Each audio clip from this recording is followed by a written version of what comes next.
All right, welcome everybody. Hopefully you guys can see my stream here in Discord.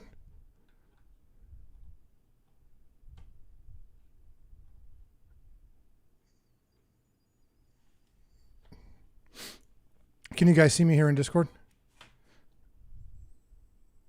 Yes. Yes. Yeah. Okay, perfect.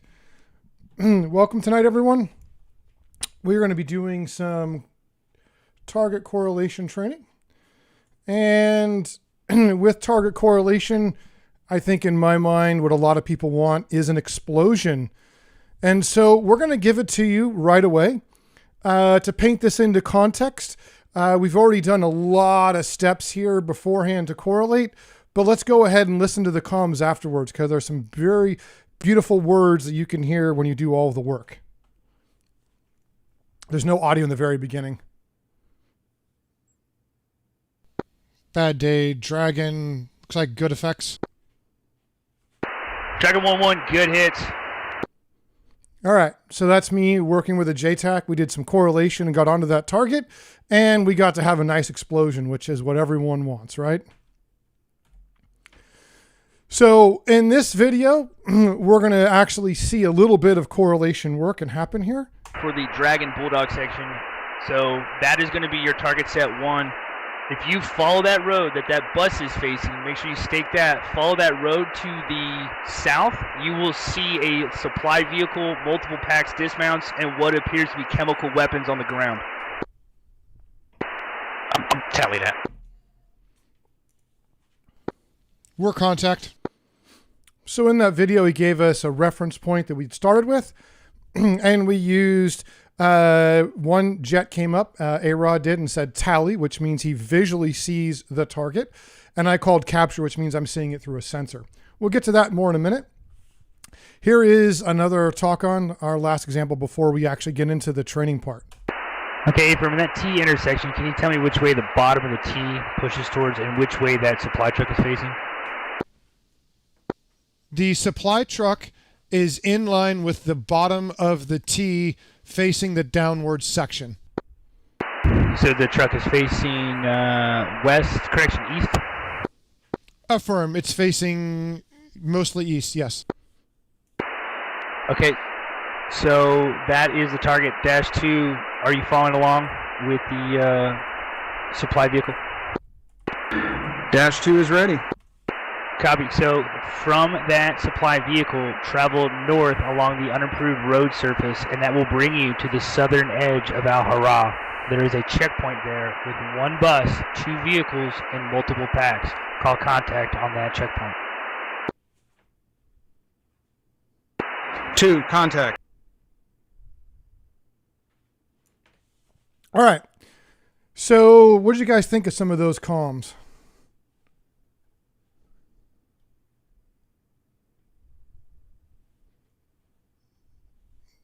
It seemed pretty, sorry, I got a echo there. It seemed pretty, I got an echo nice. too. How do you get rid of that? You'll have to mute the stream.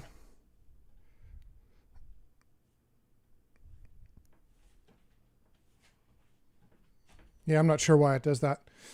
Anyhow, sorry, go ahead, A-Rod. let's see. I still got an echo here.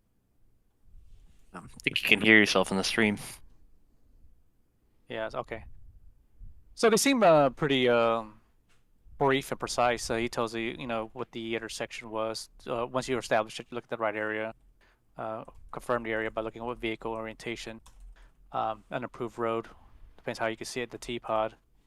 He told you to move that direction. He didn't give you a distance. I don't remember him a distance, but if it's kind of a long drive, you probably want to have a good distance reference. Yeah, and that one he did not. He did not. But I mean, there's only 3 ways to go, and there's only one way north, so it's easy. Yeah, I mean, we had one road and we followed it. Anyhow, so I wanted to show those videos because I think they show what we're trying to get to and how the teamwork can work, which I think is important. A little bit about us for those who don't know. One Actual is a flying community in DCS. We've got Hornets with VFA 192. We've got our Red Eagles who fly Red Air, and we had an amazing mission last Saturday where we actually flew a no-fly zone and trying to enforce that. That was a very new challenge for us. We have our 82nd Airborne with helicopters and ground vehicles and combined arms. We've got our Black Sheep, which are off of an LHA. They're Harriers, very experts in CAS. And we have our F-16s. In this community, we have a lot of toys in the sandbox. So those comms that you heard were between a JTAC and myself. And then in the last one, A-Rod was there as well. And so we also work with Tower and Marshall, and we have, like we said, ground forces, and we have our, entire 82nd Airborne. We mainly operate off the boat, but we hopefully will do a little bit more. We will do a little bit more in the future here. 1 second. Hop on voice. So we can chat. One of the people that was supposed to be in here isn't, so I'll fix that. Okay. So I'm going to talk about why we had this gap in our training. We were trying to teach target correlation while flying. And as we all know, you have about half a brain when you're in the air. And so it's not the best time to learn all of this. And we were trying to teach airspace awareness, which basically means someone would call and check in from a point and contact a JTAC or somebody, and they would get routed between maybe 2 points here, and they'd have to stay flying between those points, not getting inside or closer than those points, maintaining their elevation and working their targeting pod and trying to learn all the things we're going to teach tonight. So I think it just created too much task saturation. So I think this is a good training for us as a community. But I've also invited Hornet School. So all the Hornet School folks that are here with us, I appreciate you being here. The purpose of doing this with you guys is trying to help motivate for the commitment you've made to learn and show where you can go with some of that teamwork. Speaking of which, Fat, how are you tonight? Sorry, I still muted. Good, buddy. How you doing? I'm good. You got a fancy new logo, brother. Isn't it just nice? We can thank Tog from Pilot Photography for that one. Yeah, I'm a little bit jealous. It's kind of nice, but good job. Anyhow, we have a good relationship. We've had a lot of graduates come here, and if you're interested in learning the Hornet, there is a link in the description to Hornet School. If you're from a community you want to help volunteer, I'm assuming you still need volunteers, Fet? We can always use people for everything. Students, whatever. Come on over. Have fun. Perfect. All right. So from that, in general, the DCS community, I like to inspire people to do teamwork. So I'm hoping people who watch this see this and kind of understand a little bit more about teamwork. And so let's get into it. A lot of the information tonight comes from the JPUB. There is a link to this in the description of the video. You can read it. It's about 300 and something pages, or you can just watch this video because we're going to cover most of the relevant things. My experience working with real world JTACs and in this community for the last couple of years, I've tried to incorporate. I've had several people look at this. So hopefully we got some good training for you. And let's discuss target correlation. So rules for tonight is ask questions and be interactive. I want this to be a discussion.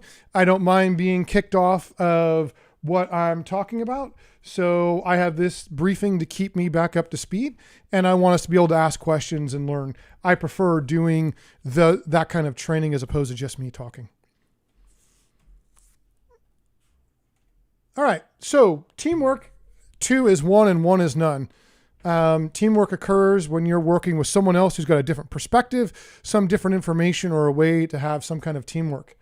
In this particular case, we're using ordinance in support of a mission. So a ground force commander who's controlling troops on the ground, or a target priority list if you're doing a certain kind of mission. It's not just to bomb any target. So we're getting very specific. And let's talk about where that occurs in a battle space.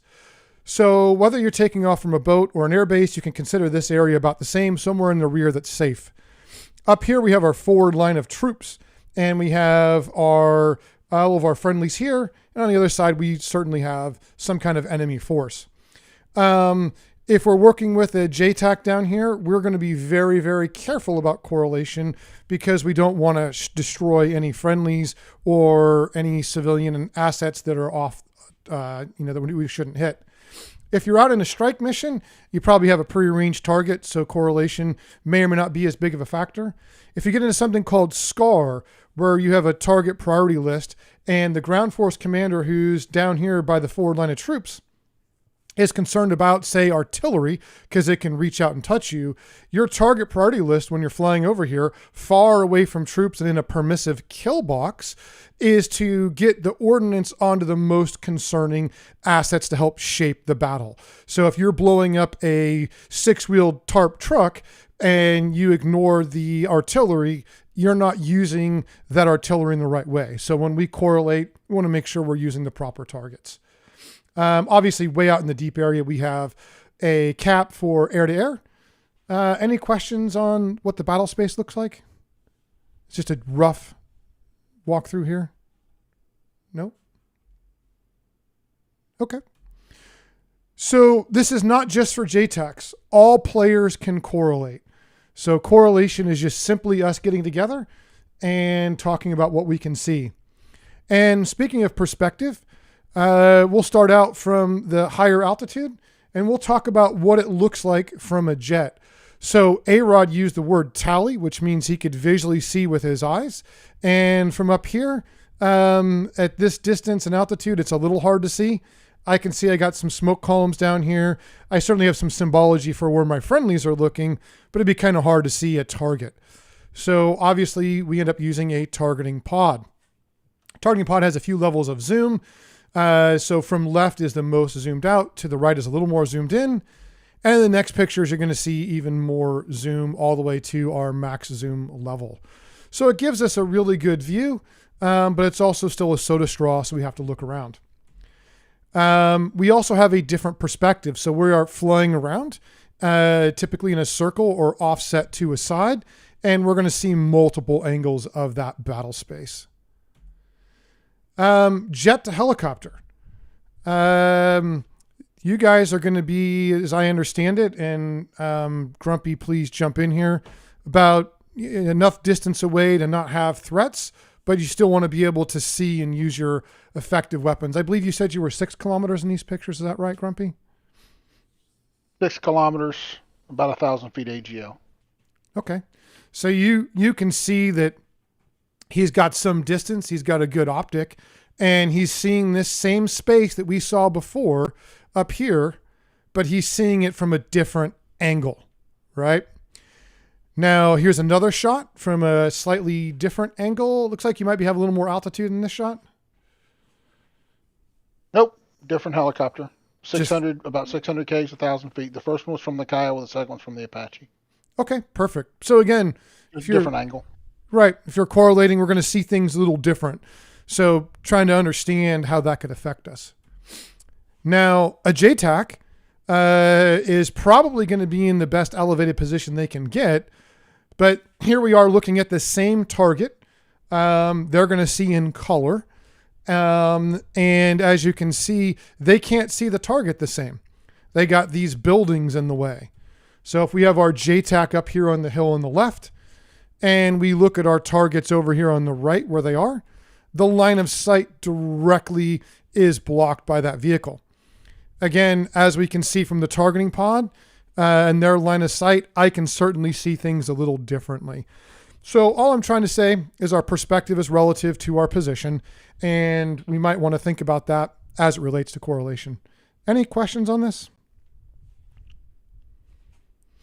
Fed, I know you said you'd worked and done some JTAC work before. Is this kind of in the same genre of things you had worked on? Yeah, absolutely. Just kind of like getting used to what you're seeing versus, obviously from the airspace, you're looking at things from a weird angle already. And then another guy's looking at it from a completely different angle. So making sure you guys are talking onto the same target's pretty important. Yeah, for sure. For sure. Okay, so just to compare some perspectives, here's a direct comparison between a JTAC and a jet. And obviously scenarios change this a little bit. And then here's kind of all three, just kind of looking at that same exact area. Anybody notice any things that might make this hard to correlate beyond the fact that some of the people's vision is blocked, like the JTACs?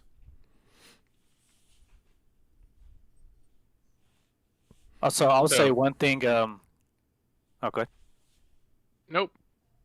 I'll say one thing that aircraft don't really have a good perspective is terrain, elevation changes that the ground or even the helos will have a much higher fidelity on that than us up in the air. Yeah, certainly. So you can actually see a hill up here in the helicopter, and no matter what my shots are, I'm not going to see that. But sorry, go ahead. Who was talking?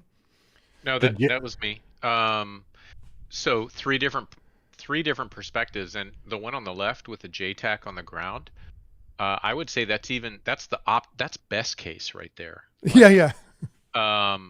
Probably that JTAC is going to be embedded with the platoon that's on patrol at the elevation of the ground that you're seeing through that optic down there. So what he's going to see is that building from ground level, not from this elevated, 200 to 300 feet from a hilltop, right? He's going to be most likely with the patrol down there. So his perspective is even going to be 300 meters and in. They're not going to see anything beyond that 8-foot tall wall that is only 50 feet in front of them.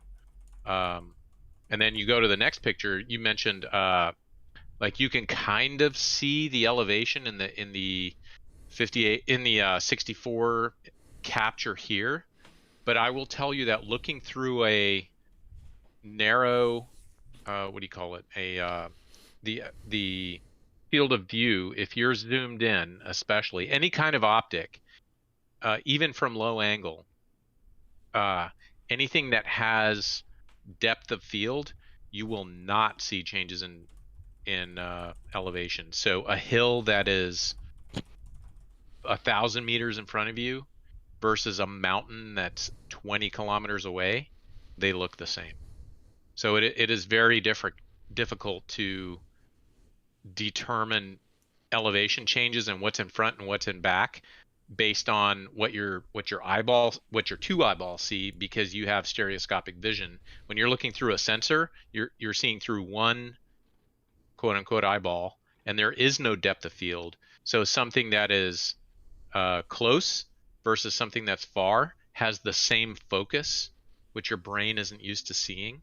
So you have to learn to correlate the imagery that you're seeing, like a tree has a certain I'll call it like expected size in your brain, because that's how you grew up, and that your brain expects to see certain things. So you got to learn to correlate those trees that are in the front of that image there. Like, okay, I think those are about 50 to 100 feet tall. So that means the distance to my things beyond it are X amount of distance. You learn to judge that. And then you look at the high angle imagery to the right, you're just looking at a map. There is no elevation, and you have, a God's eye view of everything. It's looking through sensors. It's very, very difficult to judge things like elevation changes and the relative distances, what's near, what's far, because the camera doesn't make a distinction. Especially when we're directly overhead, right? We just see a flat image. Yep. Any of the folks from Hornet School here? I'm curious what your thoughts are about what you've seen so far, and if this is motivating to know that what you're doing now can lead to more things.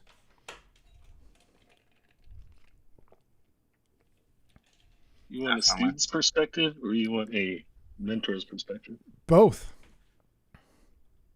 All right, I think this is awesome. And unfortunately, I haven't been as active with this side of things. So I'm eager to do more of this stuff. But no, I think this is really cool stuff, and I wish I learned more about it. But I do have a question. Yeah. I've been driving. I just pulled into my driveway. But you, I heard a tally call and I heard a capture call. So just to clarify, capture is when you were looking through your targeting pod, and tally is when you're looking out the window and got eyeballs on it. Yes, and we're going to do some definitions in a minute. Oh, okay. Sorry, jumping ahead. Yeah, excellent question. Kelly, hold this slide for a second. Yep. So one of the things I also want to point out with your perspective thing here, this is an amazing image that you have showing the 3 different fields of view and perspective. And the reason I like this is because on the far left, you've got the JTAC view. If somebody's seeing that view, they can mistakenly perceive that as the infantry is on the roof of the building. Yep. And then when you look down on it, they're nowhere near that building. And if they call fires on that target because of the armed personnel they perceive to be on that roof, you're hitting the wrong target. Fog of war. Ask about that. That your talk-on from the JTAC might be, to them, the building is a very significant part of the scene, whereas a little bit of overview gives you that building really means nothing to the target. And this is where, in the scope of things. And this is where, in my mind, every mission I've ever done, every flight I've ever done, there's always something you have to work through. And in this case, I think it's important that this is a discussion, right? Somebody on the ground, JTAC, whoever says, hey, those dudes are in the building, had a gun. And you're looking over there like, I got no building with a gun, but I've got, guys over here in an intersection. If you happen to know where their position is, maybe you can kind of scan and figure it out and make sure, recheck your grid, all of those kinds of things. But maybe you can kind of see, like, when we were looking at this image, if you happen to know where they are on the map and you're seeing these, you're like, oh, maybe this looks a little funky. So I think that's a great point. Thank you for bringing that up. Well, also to the JTAC, there is no intersection. Right. You're right. There isn't. They might, I think in the game, I could see like a-ish softball road, which we'll get to what that means in a minute. It's just a dirt road going off this way. But I wouldn't even know if I would be comfortable calling that the way I saw it. I just knew it was there. So my vision was jaded by that. You know what I mean? Who has control over this particular situation? Does the JTAC, does the helicopter, or is it just the jet? So that's... And is that delineated in the pre-brief? So there's a lot of ways that can be tackled, right? So one thing I want to be very clear, and I know I stated this before, it doesn't have to be a JTAC. Anybody can do correlation. I think, though, what you might be getting to is who has authority for the release. So who's got the say-so to clear hot? Is that what you're asking more specifically? Roger. Okay. So that depends. If you check into an AO where a JTAC has control, the capital C is for control, and they have clearance. All right. Now, if you check in as a FAC A, so a forward air controller airborne, essentially a JTAC who's flying, or a pilot who has JTAC quals that's flying, then clearance could be released to them. If you are working in, and I wasn't prepared for these questions this way, but let's back up to this slide here. If you are working in a permissive kill box and you're doing strike coordination and armed reconnaissance, so that would generally be just a pilot, not of specialization, it's just a training. So all they're doing is taking a target priority list and saying, hey, those artilleries are more important. We've got correlation on artillery. It's in the kill box. It goes. So it could be that simple. If you're part of the Army in a maneuvering unit, and one of the 82nd can certainly come in, they have had situational awareness since they left the ground of the maneuver. The correlation might be, hey, that dude's shooting me over there, and they can see it. So it's context dependent. Does that make sense? Roger. Okay. All right. Any other Hornet School guys like what you're seeing? Is this motivating to help finish Hornet School is my real question. Definitely. Okay. They better be. I'm so sick of all these guys. They've got to finish up and go. Get in. You want them to get out? That's funny. Okay. Anything else on these 3 pictures? I just wanted to mention, I think while you're on the subject of the differences between position, I think it's important to remember that being in a simulation, not only distance or angle had a lot to do with it, but it could be quality of the machine you're running it on or render distance. Yep. You may be looking at something at the exact same angle, but the distance, quality machine you're running it on, and draw distance, you might be seeing something completely different from the JTAC. Absolutely. Absolutely. Okay. So I wanted to look up correlation because I think sometimes it's good to get to the root of a word and understand it. And it's really just a mutual relationship or connection between two or more things, which is what we've been talking about. So speaking of definitions, sorry, I have to get into some of these details, but contact acknowledges sighting of a specific reference point, either visual or sensor. So again, contact can be with your eyes or with your targeting pod. You're just acknowledging, yep, I got contact on that grid or whatever. So it's a reference point. Tally is visual sighting of a target, non-friendly aircraft or enemy position, opposite of no joy. So we are sighting with our eyes a target. All right. Capture is a specified surface target or object has been acquired and is being tracked by an onboard sensor. So again, we have a target and we're seeing it with our sensor. We don't use tally or capture when we're looking at friendlies, right? You could say visual, but tally and capture is, remember, they're both in relation to targets, okay? And then looking is the opposite of contact. And as opposed to saying something like, oh, I don't know, I was looking over here, and just say looking, keep the comms clear. I have a comms example in the end here that you're going to wish the comms were more clear. Any questions on these? Pretty straightforward. Yeah, just a review here of the things to remember on this. All right, so we have to understand where our starting point is and where we're trying to get to. So target correlation, talk-on descriptions, and directions should be simple and short. I want to repeat that. Simple and short. Driving the aircrew's eyes and or sensors from one point to another. A technique for doing this is giving directions in the format known by the mnemonic FIDO. So FIDO is from a point, in a direction, distance to travel, object seen. So this is just a simple format. Again, we want these to be concise, simple instructions. You heard in that first video that he was saying from where you are, just go on down in that direction. I think it was south, down that road until you see this vehicle. Probably should have given a distance like A-Rod mentioned, but it doesn't need to be, well, there's this road and I think it's kind of south and, crisp instructions. Confirmers. So use confirmers around targets and or objects to ensure the aircraft is in the correct area. So if you try to confirm, hey, you're talking about the two dudes on the roof and they're farther out, you can't use that as a confirmation. That's going to tell you need more communication. All right. So can you use plain language? And I'll ask this to the Hornet School folks first. What do you guys think? Can we use plain language when we're doing this?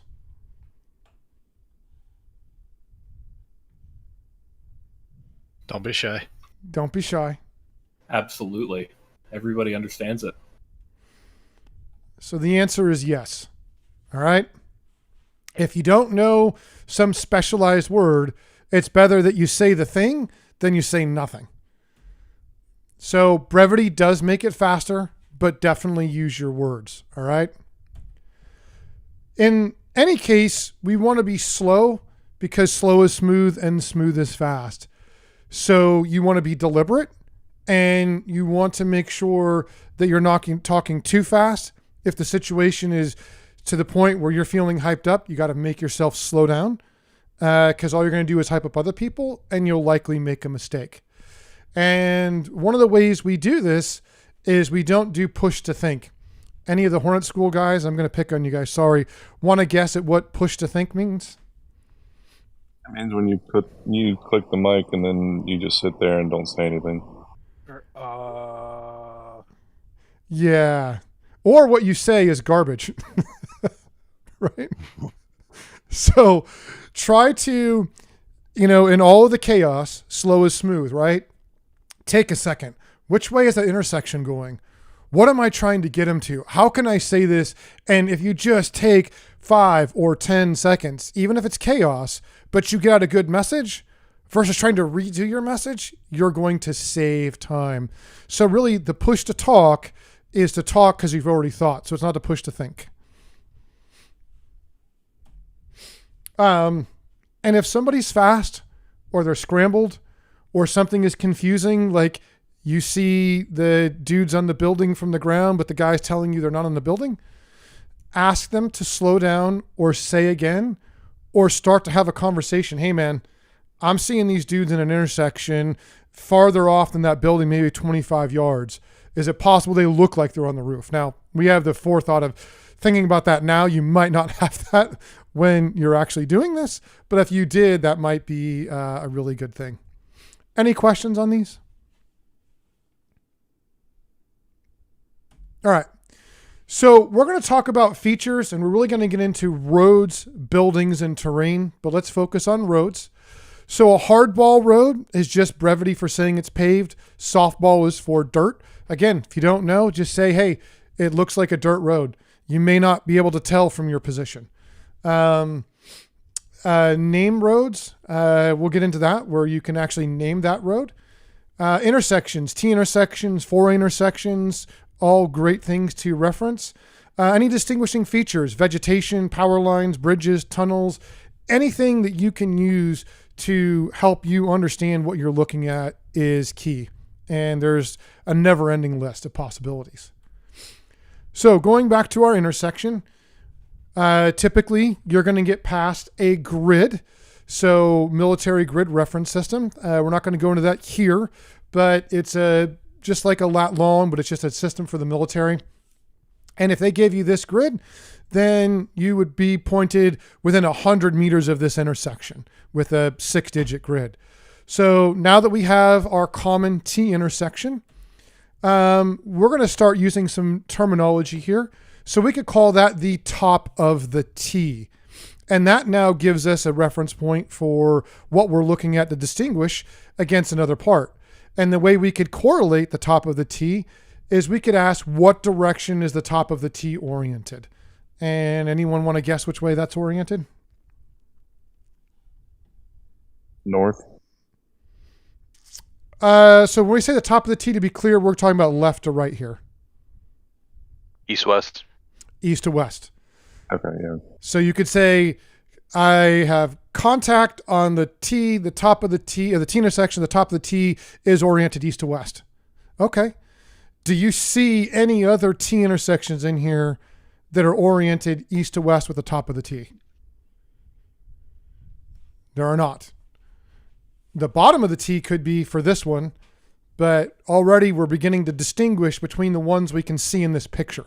Now, you could be looking at the wrong intersection. That's a different issue. But if you're within 100 meters, which you should be with that grid, there's no other T intersection that does that, where the top is that way. So the long stem of the T or the bottom of the T, in this case, right? And which way does the long stem head out, or the top of or the bottom of the T? South. South. Right. It's going south. So now we have distinguished the intersection with a bit of language so that we have it oriented. Now, what would happen if this T was kind of facing a little bit southeast and it wasn't perfectly south? Anybody want to take a guess?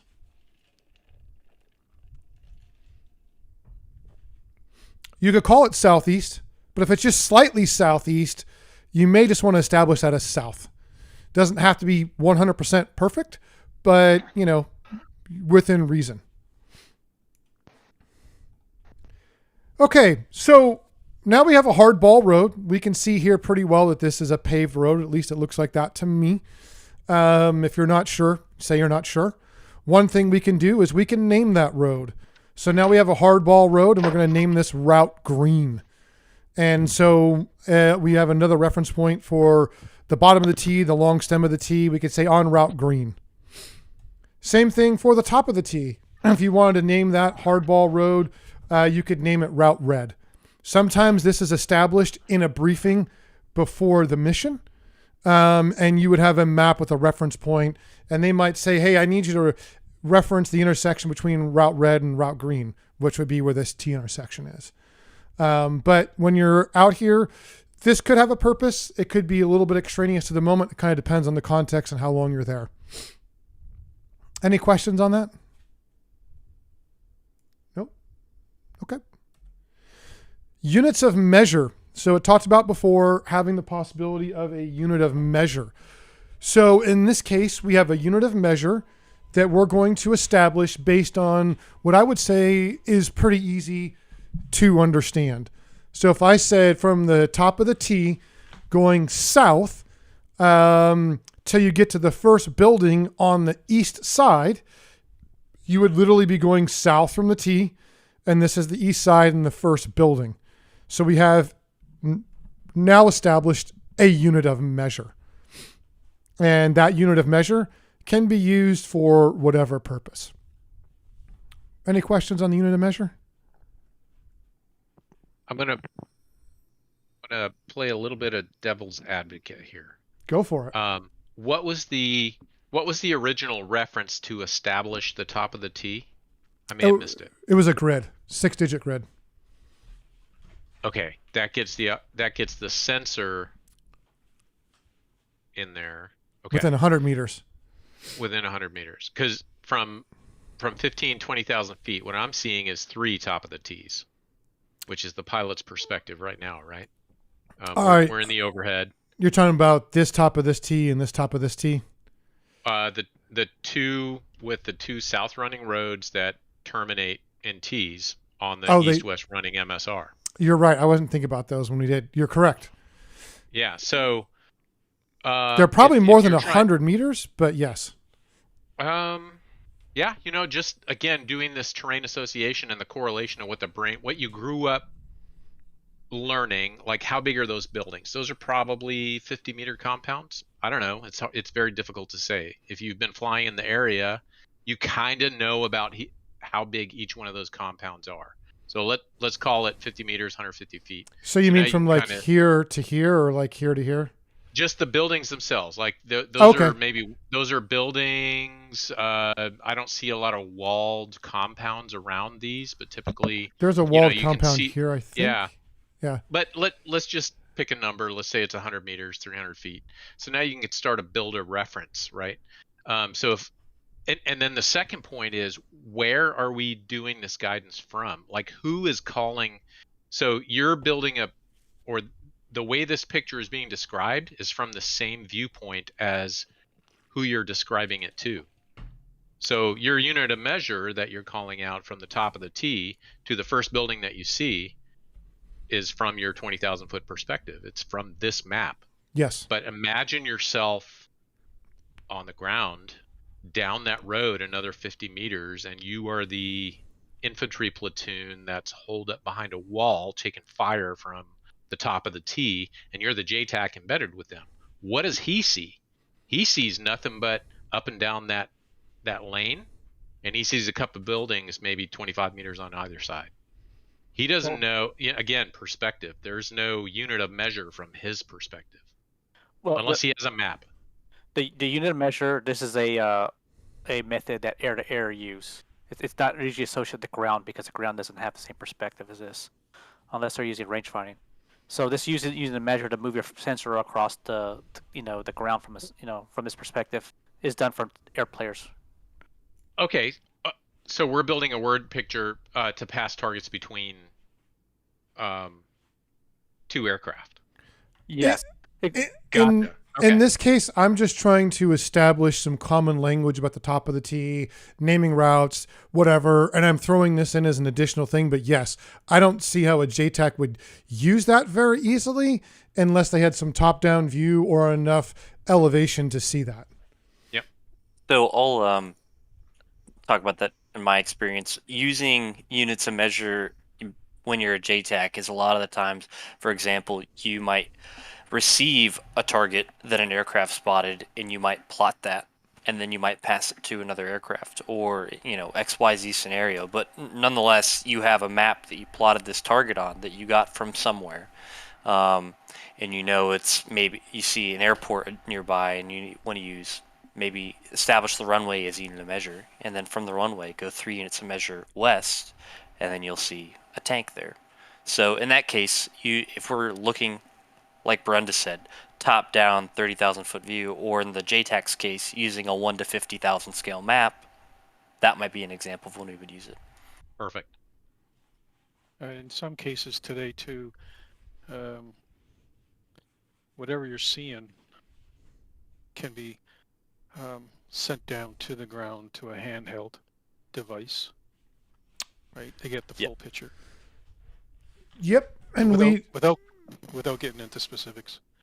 Yeah, no. So we use a video downlink simulation in DCS. I stream one of my targeting pods in Discord, and that can be used for that purpose.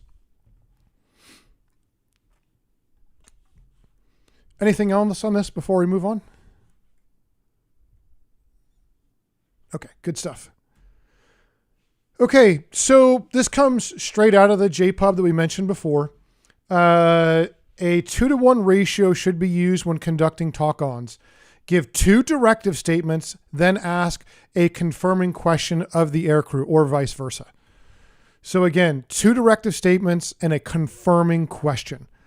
So concise, comms, and make sure we're looking at the same thing. So we're going to do a comms example.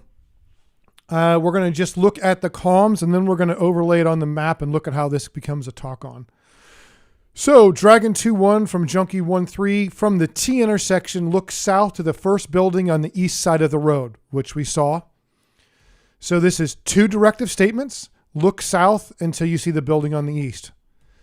And then the aircrew acknowledges contact. Then the JTAC says, Dragon 2-1, what side of the building has a walled-in courtyard? So a confirming question, right?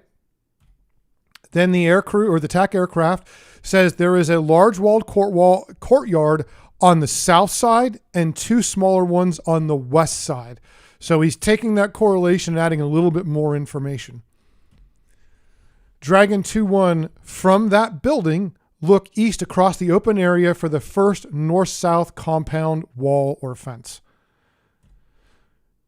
Attack aircraft, Dragon 2-1 has contact with the south end of the wall that splits between 2 buildings. So now what we have here is the aircrew is now adding a confirming question or a confirming statement back to the JTAC. So this can work either way. So this is a confirmatory comm provided by the pilot. In absence, the JTAC or FAC-A could ask, what do you see south end of the wall in this scenario? So let's put this into the actual map we've been looking at. So again, we got our 6-digit grid with a 100-meter accuracy. We start from here, and Dragon 2-1 asks him to look down south to the building, right? So two directive statements. Then Dragon 2-1 has contact on that building. Dragon 2-1, what side of the building has a walled-in courtyard? So as you can see here, he's taking a look, and he can see on the south side there is a large one. And then on the east side, there are 2, I'm sorry, on the west side, there are 2 smaller ones, at least from what it appears to be to him. So does anybody see how this can help correlate between some of the other buildings and how this is related to the position of the courtyard and the building itself? Is this making sense? Yes. Okay. Yes, sir. All right. So from here, now the JTAC wants us to go somewhere else. So Dragon 2-1, from that building, look east across the open area to the first north-south compound wall. So he calls contact and furthers it and says, look, I see that this wall runs south and splits between 2 buildings, right? So this is him adding a confirmatory question to the statement saying, yeah, I got your wall, confirming that, you know, when it runs south, there's 2 buildings that splits. And he's like, yep. So now you're talked on to this set of buildings. And that's where I say work the problem together. It's not one-sided. Whether you're talking about people who look like they're on a roof or where the fence line runs or what building it is, either way can start working the problem. And as you get more comfortable, you could see where you could start adding into this. All right, Dragon 2-1, the building on the east side of the fence is your target. So if we're looking down here and we look for the east side, that's this here. Dragon 2-1 capture, right? So he's got in his sensor confirming it is the square one. So of these two buildings, there's only one that's square, I guess, completely. And just adding one more confirming thing because he wants to be extra sure he blows up the right building. Any questions on this walkthrough? Okay. All right.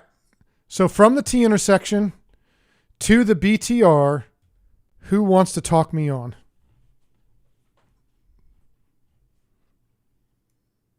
I know somebody's dying to.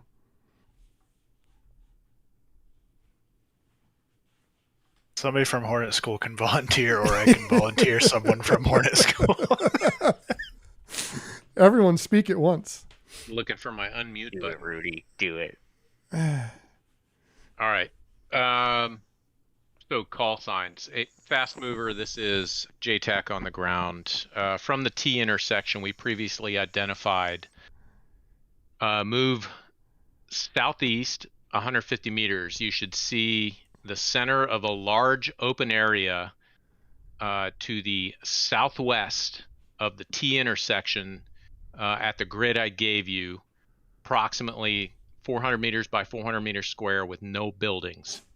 Call contact. Fast mover contact. Roger. In the center of that open area with no buildings in it, you should see at least one enemy vehicle. The bounds are road on the west side, road on the north side, and walls on the south and east side. Again, this square has no buildings in it, open area, vehicles in the center. Copy contact on a 8-wheeled vehicle. Roger, you're cleared. My position is 400 meters to the south in a building to the south of the intersection on the road. I have visibility of the BTR in the open. You are clear to engage east to west. Capture and 3. I forget what's what. Yeah, capture and east to west. Perfect. Is there any other way we could correlate this? So, you said 8-wheeled vehicle. Yep. I'll probably give it a few more identifying features of that vehicle, maybe orientation, what it's doing, Well, or anything associated with it. We'll get to that. And that's a very important point. But any other way we could correlate from the T intersection to where I am, or where the BTR is? Anybody else want to give it a shot?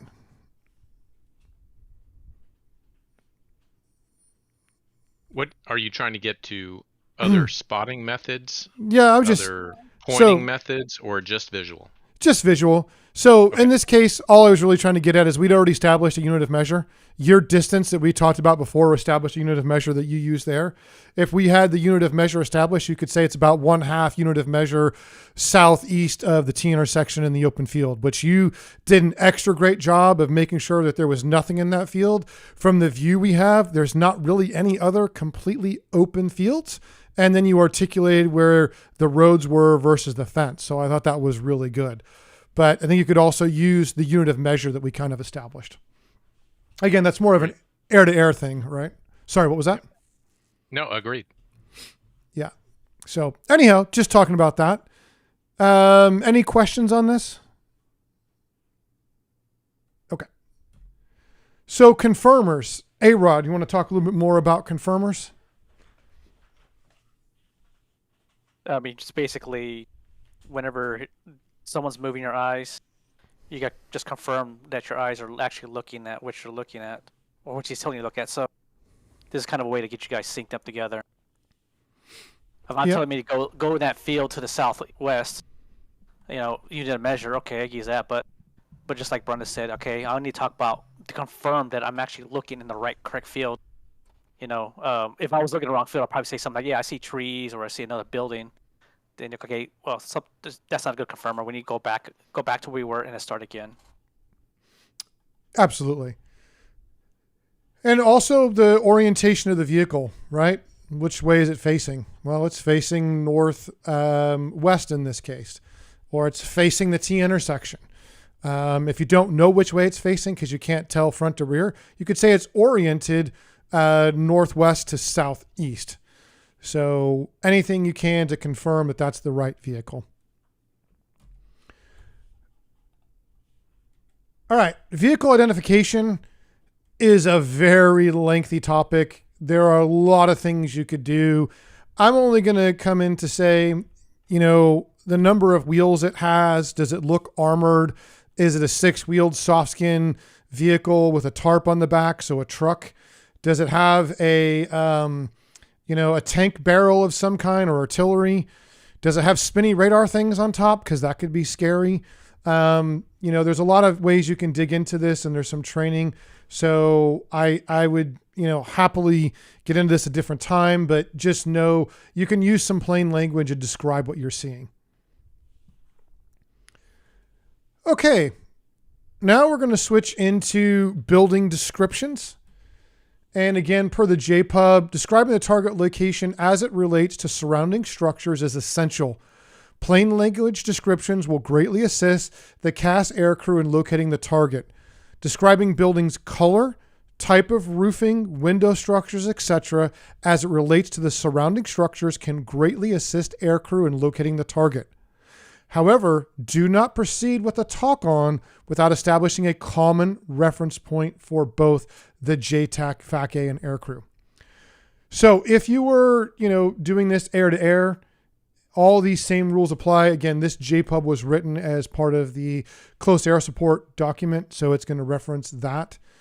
Anybody see anything in here that could potentially be a problem? I don't understand that last sentence. Last half of the last sentence.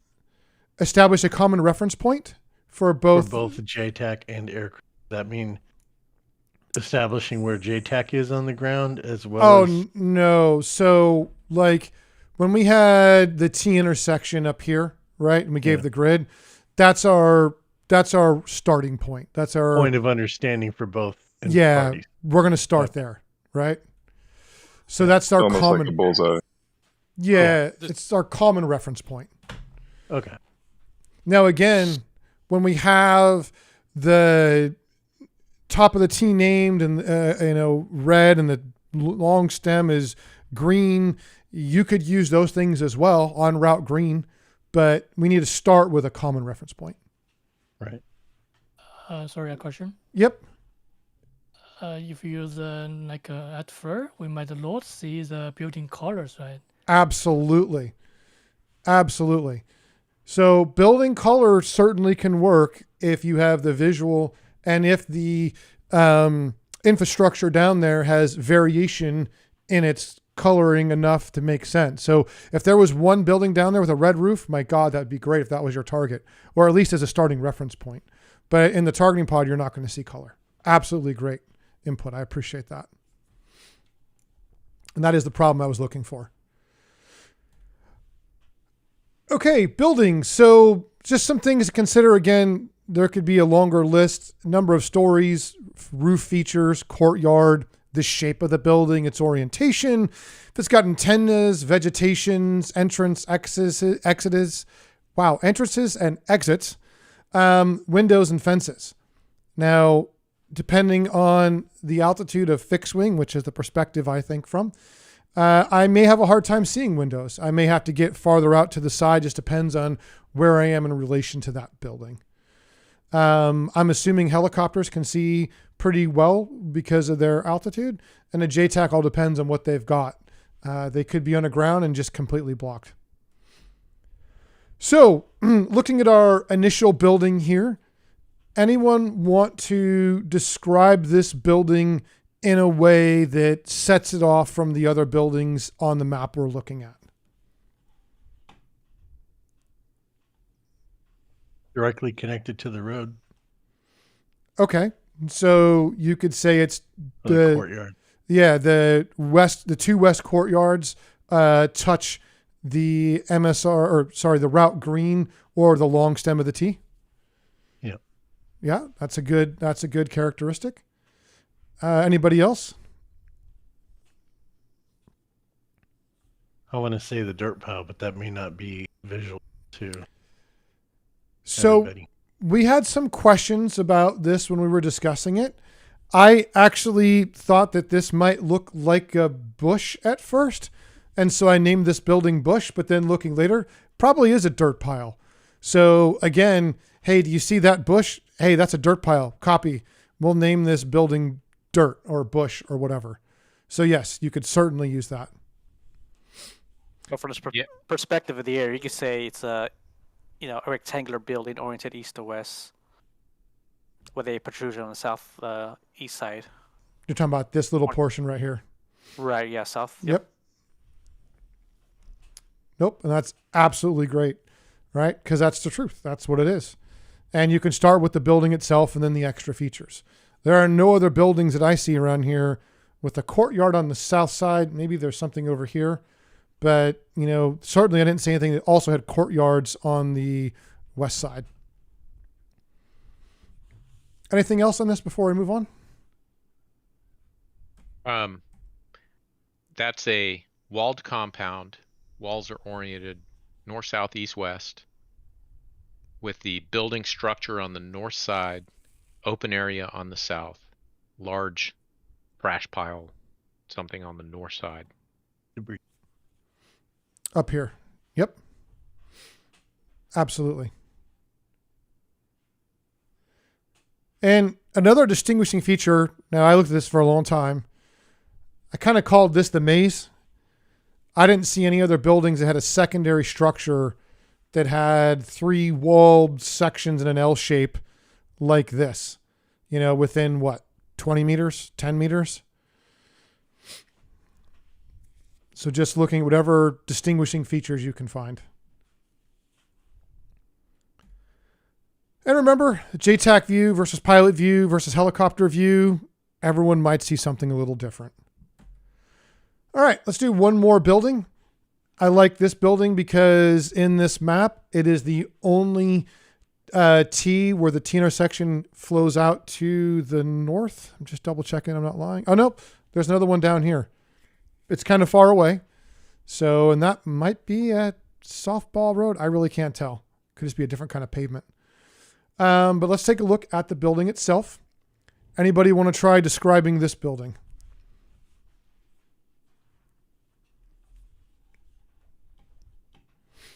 Like a 2-story building with a courtyard on top. So this is a 2-story building and you're calling this a courtyard? Okay, I guess. Okay. If I'm going to go with that, I would say there's a courtyard on the roof that's a small walled-in courtyard on the south side of that roof. I think it's possible that this is 3 stories, and this is probably only because I'm zoomed in, and actually someone else mentioned this, and I looked at it closer. There's a shadow here that looks like a wall. There's a shadow here that looks like a wall, and there's a shadow here. So I think it's possible that this is a 3-story building that gets smaller as it goes up, and the 3rd story is a really small shack-looking thing. Right? It may not be a courtyard. It may be. But either way, that's something you could right. You could say, hey, there's a small structure up there. Maybe you see it from the side, and that's actually a structure. Right? It's not just a courtyard. It may have a window or something else. So again, cul-de-sac going north. Yeah, absolutely. Right. Also use the walkway and a garden, basically. I'm sorry, the garden. Oh, you're talking about these here. Yep. Yep. Yeah, there's a lot of features here that you could use, and we could name this. Sorry, go ahead. Yeah, a lot of these buildings, and you're absolutely right. That's probably a 3-story, and that top one is actually probably just the stairwell up, because over in this part of the country or world, they sleep on the roofs a lot during the summer. So that's probably just a stairwell that accesses the roof. Oh, okay. Okay, perfect. I didn't know that. And that's something, if you're working in an area, you'd probably learn over time, right? And again, if I look at this building from this view, it may be hard to distinguish that. If I can zoom in like this, it might be a little better to distinguish those things more. So work with what you've got. It's also within 100 meters of this T intersection, probably the largest building north of the top of the T.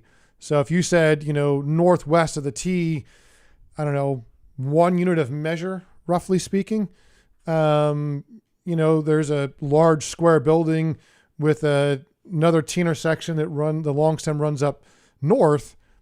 You're probably getting pretty close to that building in a pretty confident way. Okay. Yeah, beating a dead horse. The only distinguishing feature of that building from all the other buildings, there isn't one. It's a square building. It looks like all the other buildings. The only distinguishing feature is that orchard, right? Right here. So call contact, east-west, main road. Got it. All right. Do you see the orchard that's just adjacent to the east-west running road? Yep, I see that. All right, there's a building at the apex of that orchard. Do you see that? Yep. All right, that's your building. Yep. I mean, the T intersection helps. The only usable driveway in the whole picture is not substantial. It is absolutely, but the only thing that distinguishes, in my mind, that you can describe as a word picture, that susses out what's different about that building, is the east-west running road, and there's an orchard adjacent to that east-west running road, and there's a building at the top of that orchard. It's the only orchard north of. Because from 30,000 feet, they see a lot of buildings. Yeah. And calling out 3-story building from this perspective it's a non-starter. Yeah, it's very difficult. And I'll beat this dead horse off just a little bit more. One more way to technique, because you mentioned that there's not a lot of defining features of these buildings. Is if we're just looking at this map and nothing else, you can label buildings, kind of like how we were talking about labeling roads. And if we're just looking at this map, you could start with maybe like, hey, aircraft, do you see 4 buildings north of the east-west running road that runs through this map? Yep, I'm contact 4 buildings north of the road. All right, from west to east, label these buildings 1 through 4. 1, 2, 3, 4. Building, and then, all right, look at building 1, confirm there's an orchard on the south side. Yep, I see the orchard. And confirm there's a road from the building that goes down to that north road running west-east. Yep, you did confirmers, did your due diligence. Building 1 is your target. It's almost like you've done this before.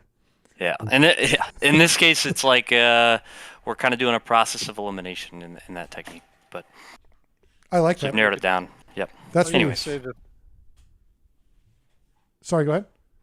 I would just say, or the third building to the left of your arrow. Well, probably don't have the... you probably don't have that in there. That's just a reference point for this discussion. So, yes. Okay, now that we beat that horse, so we see it a little differently now, right? We have 2 building names. We've got a route established. We're really dialed into this area, and we've got some good reference points. We also have our unit of measure that we could use. Now, in a fixed-wing aircraft, at least the F-18 in DCS using the AFLIR, I have a measuring cursor. And we're going to watch a video in a second, and that cursor shows me distance kind of based on zoom. So if you tell me 300 meters, I'm going to be able to roughly figure out 300 meters, and we can do that. A unit of measure is just a tool. It is not the only way to do it. Again, plain language, work your way through it, find something that makes sense. All right, so now I want to go through an example that has just text. There's going to be no map on this one, but I'd like you, when you see it, to call out when you see the 2 directives, the confirming, and someone just yell it out as soon as you see it. So here we go. Rage in flight, slew to lines 4 and 6, describe what you see. In a close air support scenario, lines 4 and 6 are your elevation and location. So it's the information you put in a targeting pod that should get you on that location. At a large 4 intersection on the northeast corner of the intersection, a large L-shaped building, right? So that's what the attack aircraft sees. Rage in 1-1, which direction is the short leg of the L pointing? So that's our confirming question. East. Do you show any vehicles parked on the east side of the short leg of the L-shaped building? So another confirming question. 2 vehicles appear to be in revetments. So now he's giving an extra confirming piece of information for the JTAC. Roger, the east vehicle is your target.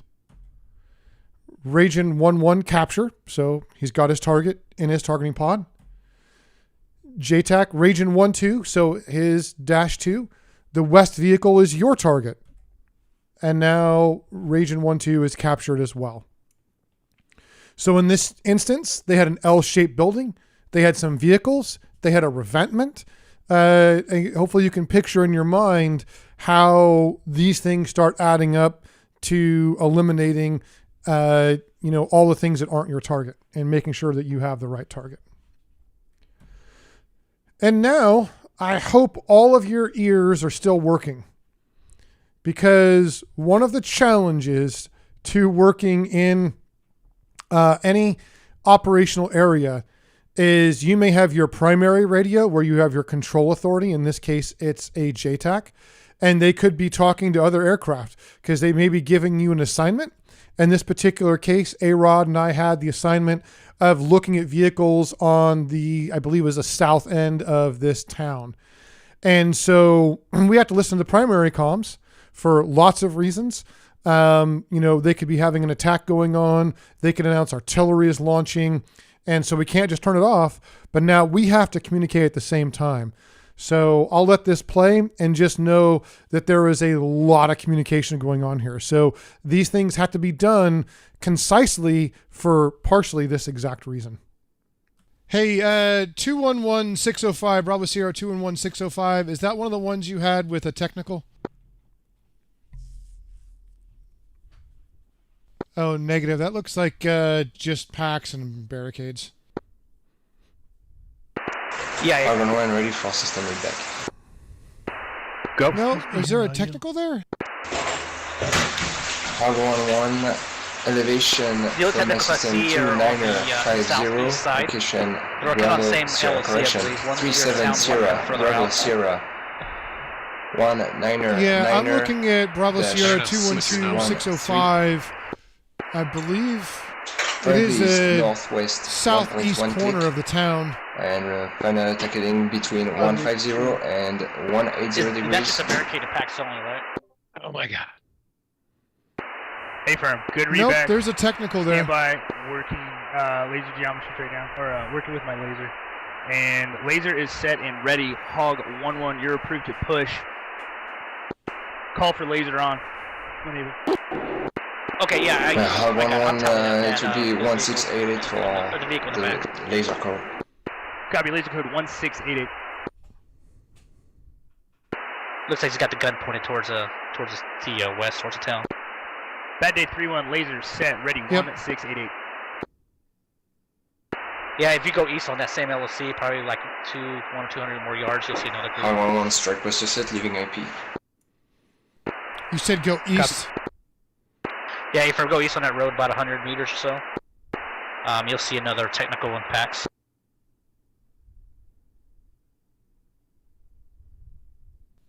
Yeah, firm. All right. Is everyone's brain broken?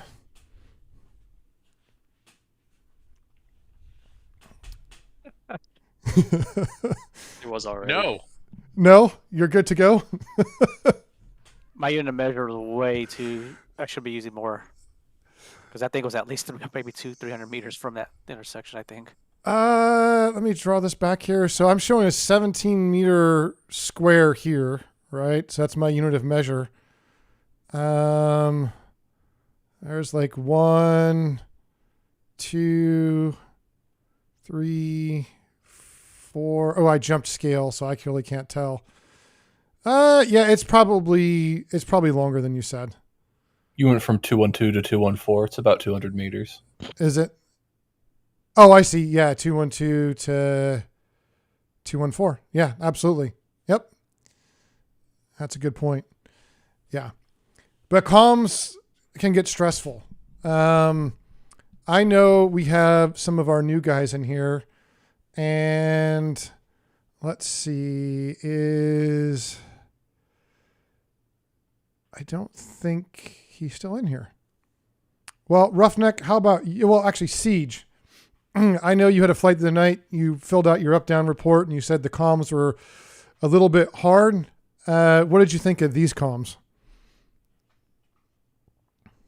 It was a little more difficult to keep the interflight comp separated from the primary on this one, just because it was constant basically on both. And that happens. Now think about this while doing all the things you had to do yesterday, and recognize that, this takes a lot of situational awareness. And, as contrast, Roughneck, you filled out your thing yesterday. You guys both did essentially airspace awareness flight, and you felt like it was a little stronger. Do you think that this is another level to kind of get to?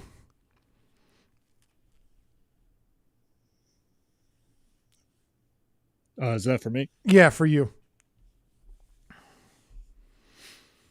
Yeah, there's definitely, since I've been here, it feels like there's two parts to this. One is the kind of laid back training that you get where you can kind of grasp it and understand it.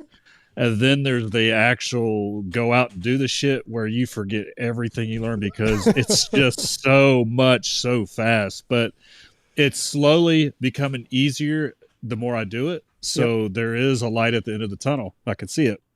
Yeah. And these comms, right? Like, the problem is we can go do training and then we're going to go do a mission, and I can't control the mission the way I can control training, right?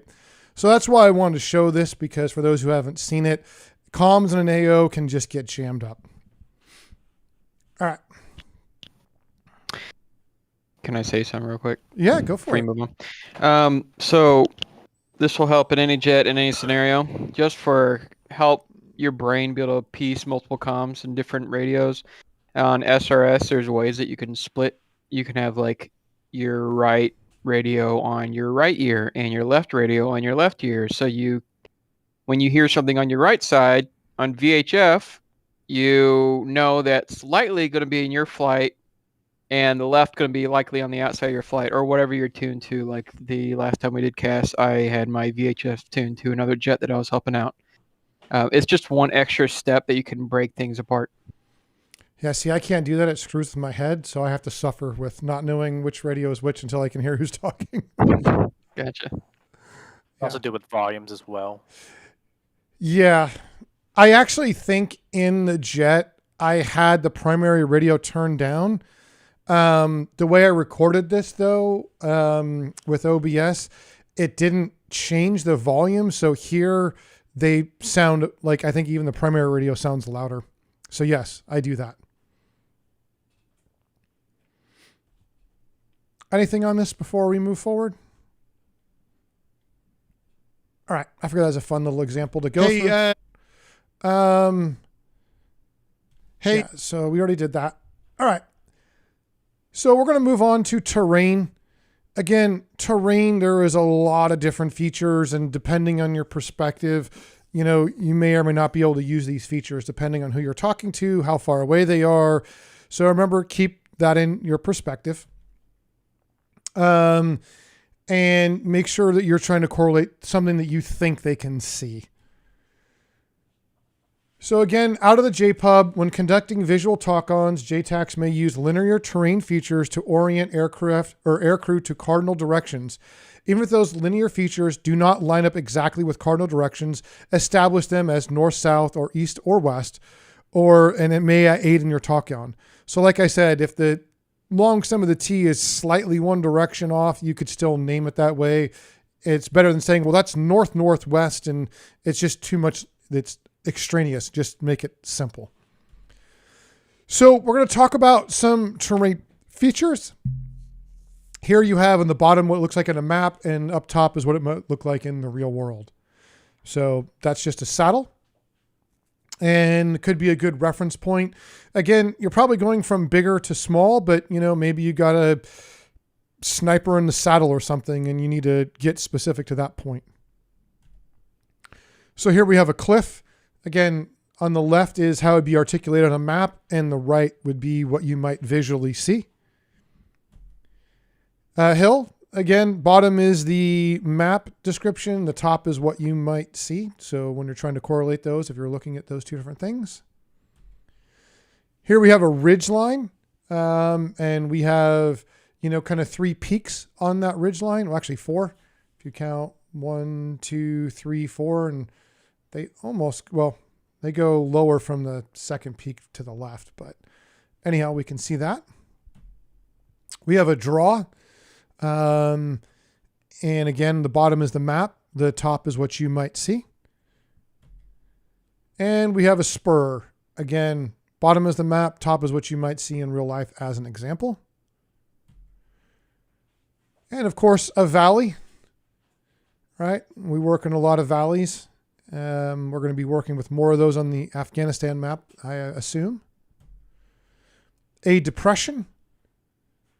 All right, so again, the map on the bottom, on the top is what you might see. And then we'll move on to some actual pictures. Does anybody see, or does anybody want to point out some distinguishing features you see in this terrain from this perspective?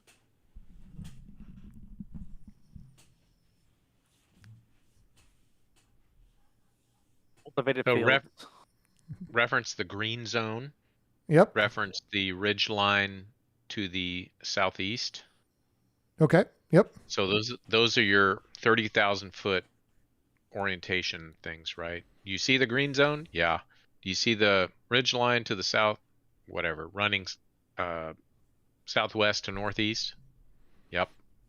That's your starting point. Do you see the MSR running north-south? This road here. Yep. Yep. Hey, Rod, Yeah, at night on AVGs, the green zone, you refer that to the cultivated zone or cultivated area, if you're unable to see the, of course, at night on AVGs. And then you got the barren area to the southeast there. Yep. And of course, the prominent north to south running prominent MSR that splits the cultivated areas or green zones. Yeah, and that hill that you see on the northeast side, that's called a gar. This here? On a map you'll see those as name XXX gar, Massam gar, Gala gar. A gar is a hill, but that is a great reference point. So do you see the hilltop in the middle of the green zone? Yep. All right, go 600 meters to the west. Okay, because all those fields look the same. Yep. And if we look at it from this perspective, probably not quite a helicopter could be. You can see that gar or hill right here. You can see that ridge line over here, right? You've got some draws. Just different features, right? And again, we're just trying to get oriented with some things. Anything else for anybody?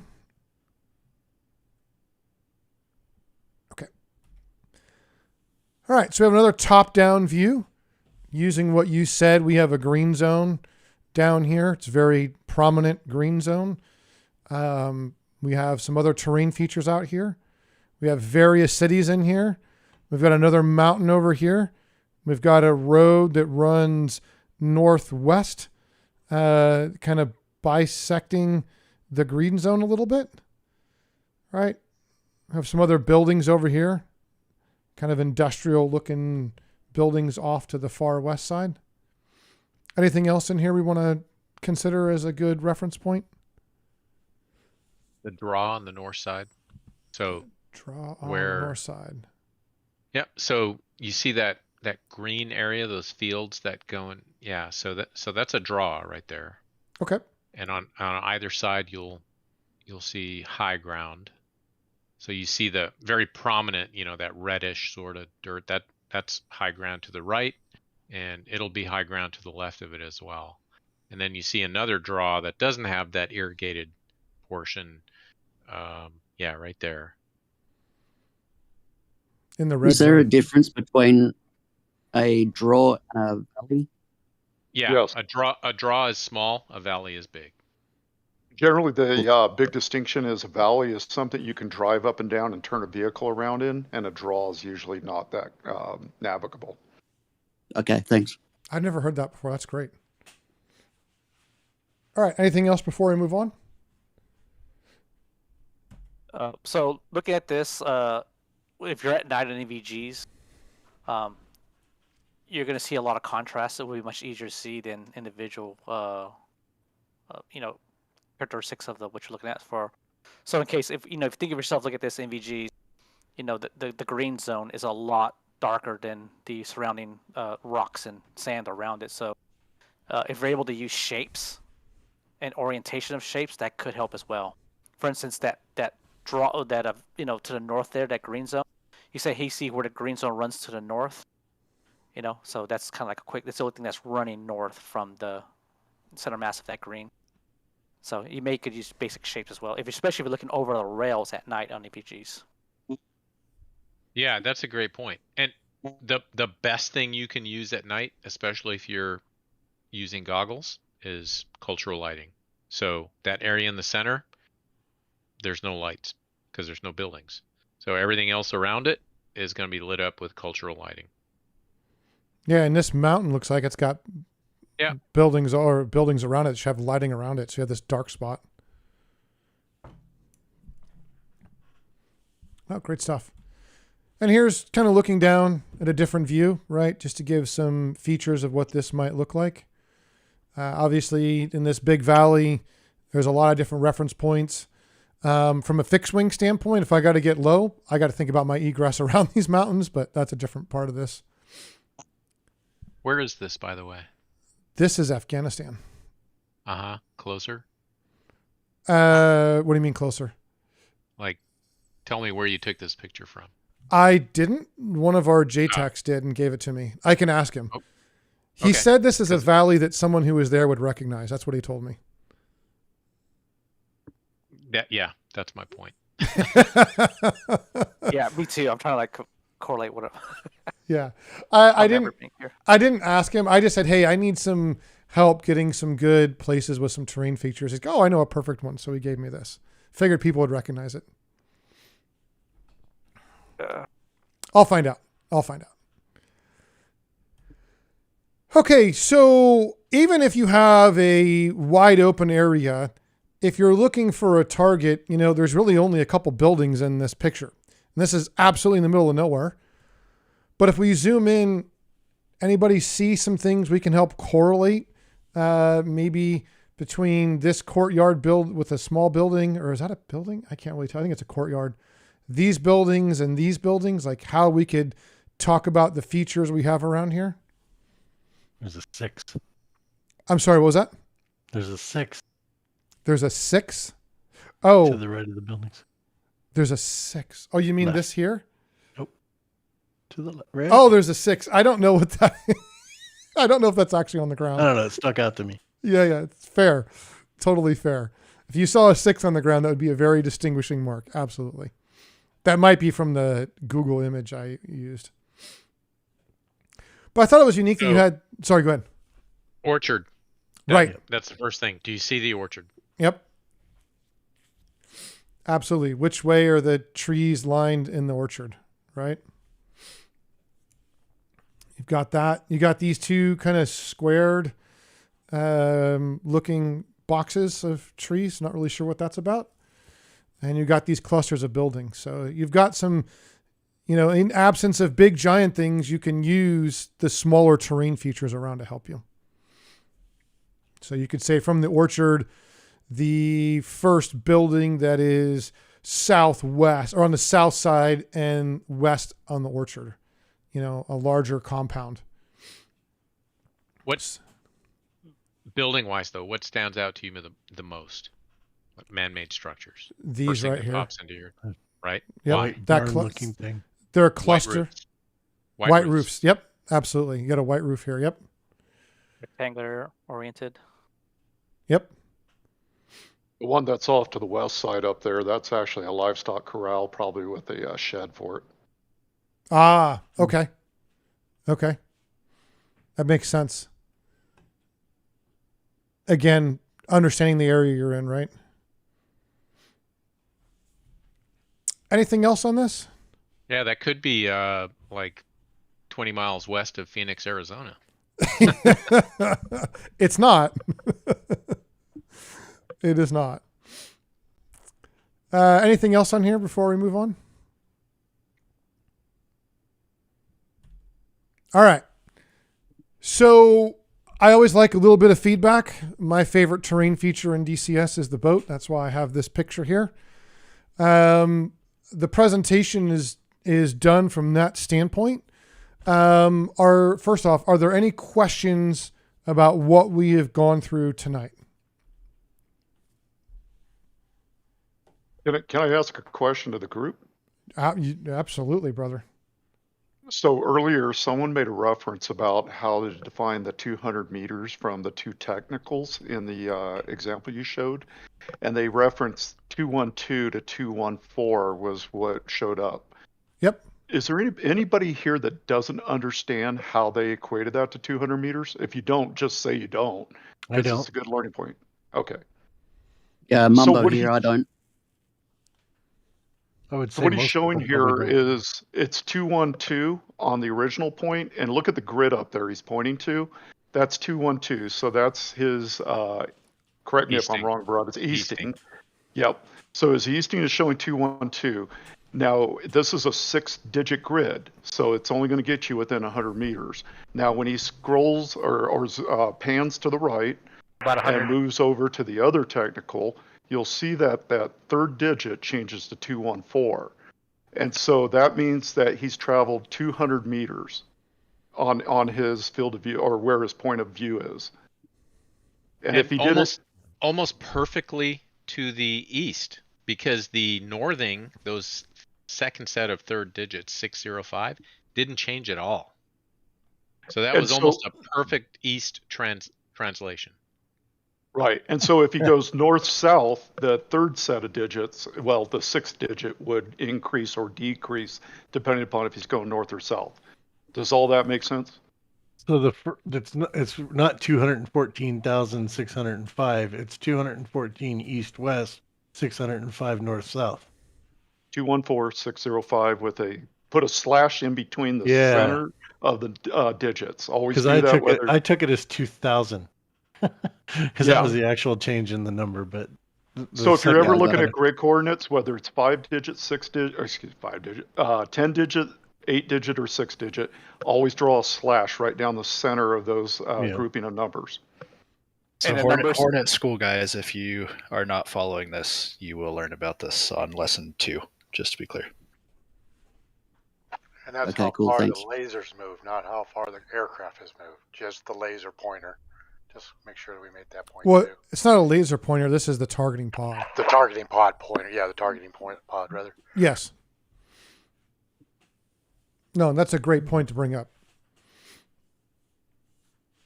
Now, it warmed my heart when you brought up those pictures of the draws and the spurs and the valleys and hills. That's straight up like Army Map 101. And I don't know if the Air Force teaches that stuff, but that's basic soldiering stuff. That what you're showing right there, and being able to describe those and look at a 1/50 map or a 1/100,000 map. And and terrain association. So and words have meaning, right? So when you say draw or valley or hill or ridge line or whatever, if you describe those with the wrong words, it's going to mean the wrong things to the person you're trying to communicate with. So that's why this terminology is important, the same way that a JPUB terminology is important, and brevity and et cetera. If you use the wrong words, it means the wrong things. So this is like awesome. When you say draw, it means a certain thing, or when you say ridge line, it means a certain thing. I would have said it's geology 101, but I'm biased in that way. Yeah, lay the hand flat on the desktop, and you've got all the 6 or 8 major terrain features right there. Yeah. Are you going to make this into a PDF and make it available? I certainly can. The one downside of the type of training I do is I like it to be a discussion. And so this video will be available. I can make this a PDF and post it. But a lot of this, as you probably saw, was designed to be interactive and me to discuss it. So a good chunk of this will be usable, but some of the things that were a discussion point aren't going to be in here. But I can make this a PDF and available. Yes. Yeah, just for these kinds of things here, and then it'll also go back a few slides. I have a pub where we can get all of those things. I can get it for you. Tell me when to stop. Keep going. This one. Okay. One more to the right. That's good too, but 2 to the other side. I don't know what you mean 2 to the other side. Go forward twice. Hey, 2, 1. And again, this one. This whole, like the names of the things that that are important on terrain and building, architectural features probably missing. Yeah, I didn't even get all the terrain features we talked about in here because there are just different things, right? But yeah, I'll make this a PDF. I'll post it. Indulge me give me 5 minutes. I want to close the loop on this. If you'll allow me to share. Go for it. To this line of discussion, like what do all these map things mean, and I'll bring it together with relevance to like the Afghanistan map. Let me share. Well, if you're going to do it, send it to me so I can put it up on. Oh, so I'm sharing a Google Earth thing. So let me. Hold on. Hold on. Let me see if I can watch your stream and stream your stream. So give me a second here. Oh, well, okay. Let me pop this out. Or I'm just streaming.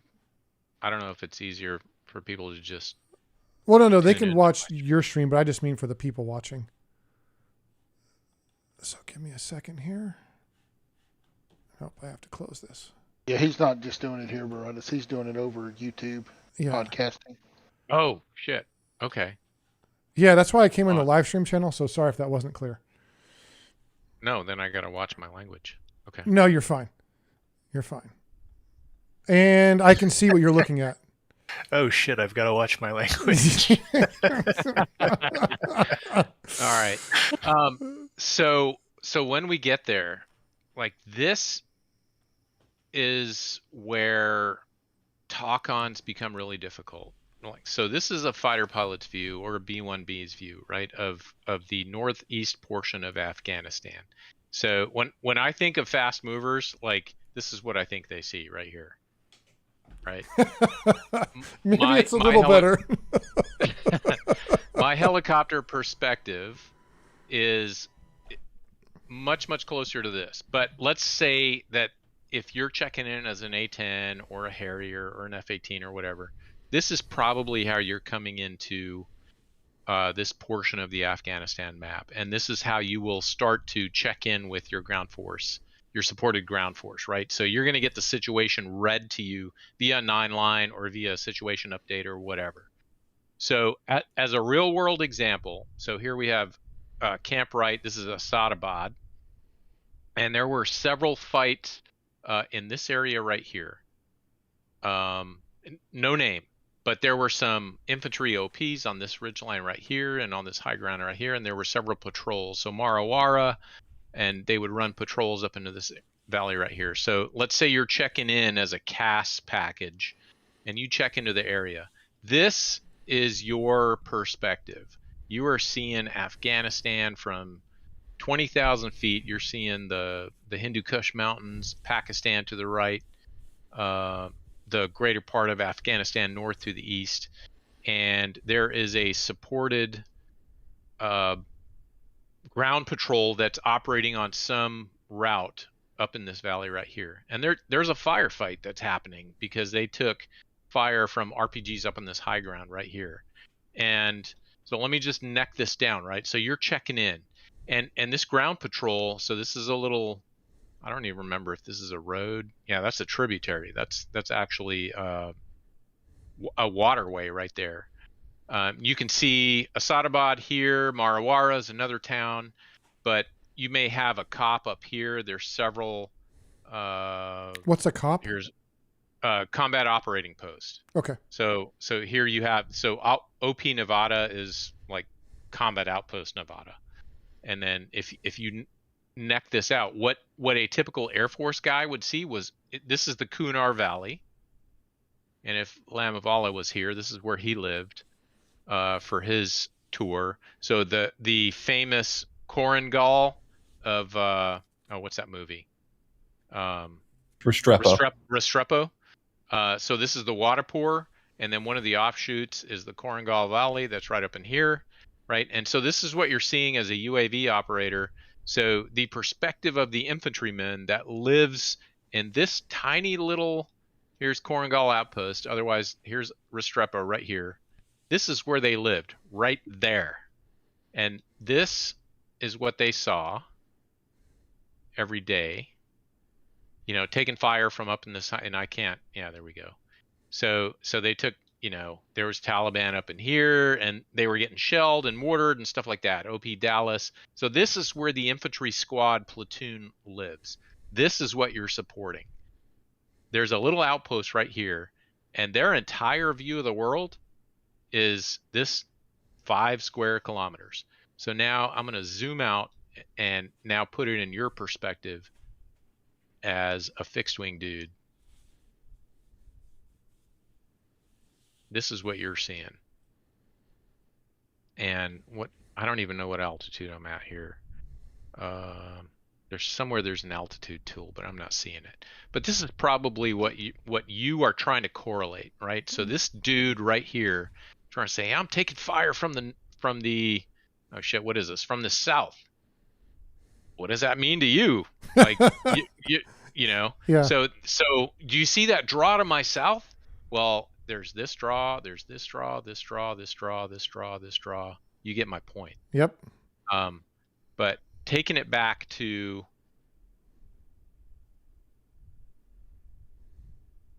where we started from. Let me get my orientation back here. I gotta run. Thanks, Kelly. Yep. See you, man. Thanks for coming. So your altitude's in the bottom right, Brundis. The camera altitude is there in meters. That's where my cursor is, right? So where I'm showing 1,100. No, where it says camera in the bottom right.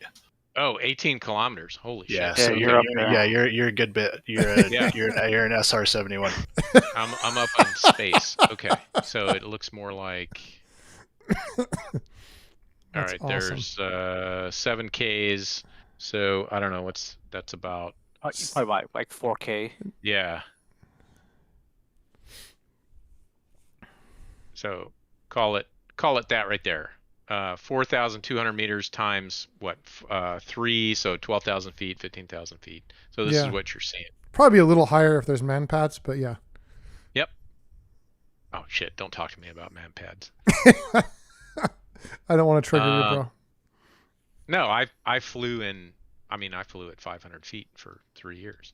Right. All right. So this is where the contact is. So how do you describe that? There's an infantry observation post here.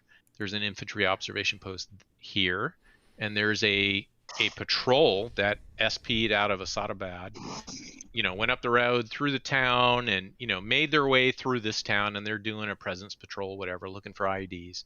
And they took fire, and there's helicopters operating all through this space, just whifferdilling all over.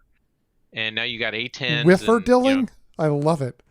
Whifferdilling. Never heard that before. But describing this word picture is really difficult. So imagine you have a heavy machine gun position putting fire down on your patrol that's down on the low ground down here, right? So So now look at this different perspective. This is where, from here is where the infantryman is trying to describe what he's seeing. And, maybe from here is what the helicopters guy is trying to describe what he's seeing. So obviously the best bet is to use your system. So if you can drive a grid or put down smoke, like smoke is the best reference ever. Do you see my smoke? Yep. All right, reference my smoke. But I'm just trying to just build an understanding of, number one, there isn't time to look at maps the way we were going through this class and like, all right, we're looking at, 3 stories of a building, especially not for CAS, because CAS is not going to have that kind of detail. They're not going to be able to,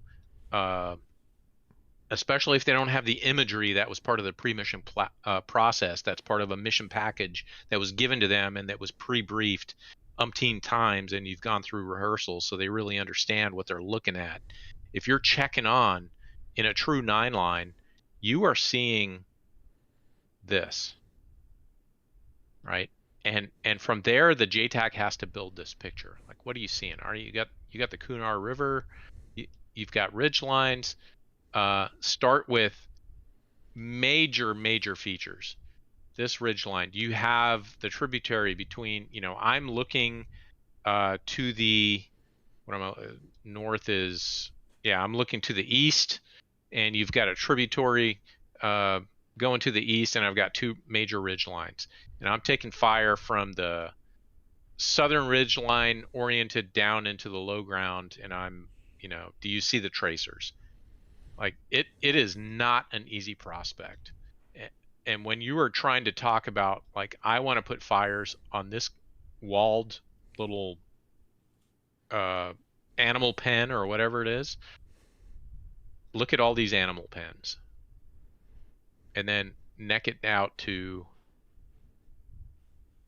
15,000 feet. This is what that fighter pilot's seeing. It's not easy. Yep. In this example, I mean, I also don't really want to talk about night because night's even more challenged. But like you said, reliance on the system, get a grid down as reference point. So get a grid down. Assuming you're using your teapot, use reference point. If you're looking over the rails, a little bit different because you can use the teapot and then try to find a common reference point to go from there. Yeah. The rivers are really the big. I mean, if you're looking over the rail, the river is really the biggest one. You just need to find something that intersects that river to start as a reference point. In that case, you have that secondary, a little bit slightly smaller river that goes out to the west there. Kind of still in the green zone there. Here. Yep. So that kind of intersection of that river, and then right where the top of the Y, right? So you're looking north. You have that ridge line that crawls up that ridge line that's north of the city, going north. So you kind of use that city and that ridge line as a reference point, and from there you can start doing your visual talk-on, to the west out there over the, to the next set of ridge lines and that tributary you talked about.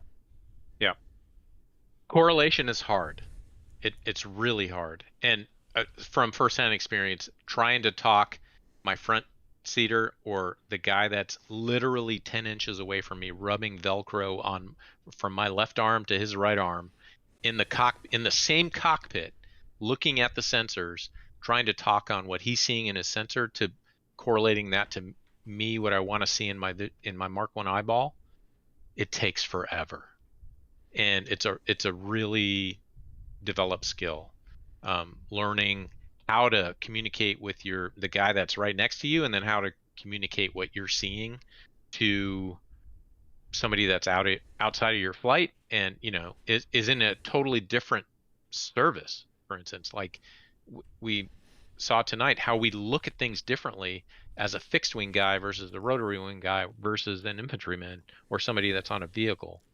So bridging that gap is what we're trying to get to. Brendis, I really appreciate it. One of my favorite things about our community is people always seem to want to contribute and add, and this was not planned, but I think this really sends home. So I appreciate you bringing this up. This is great. Sure. Any other questions on this? All right. For the Hornet School folks, I would I would like to say thank you for coming here. Thank you for making a commitment to learn the jet. All the skills you're going to learn are going to help you no matter what squadron you fly with. Rudy's a great mentor. He came from Hornet School. He came here and bashed his head against the wall until he got it. You heard from two of our guys that are in different stages working together. So my question for you guys is does this give you a little bit of motivation to maybe want to finish or give you some ideas about what you might want to do once you're done with Hornet School?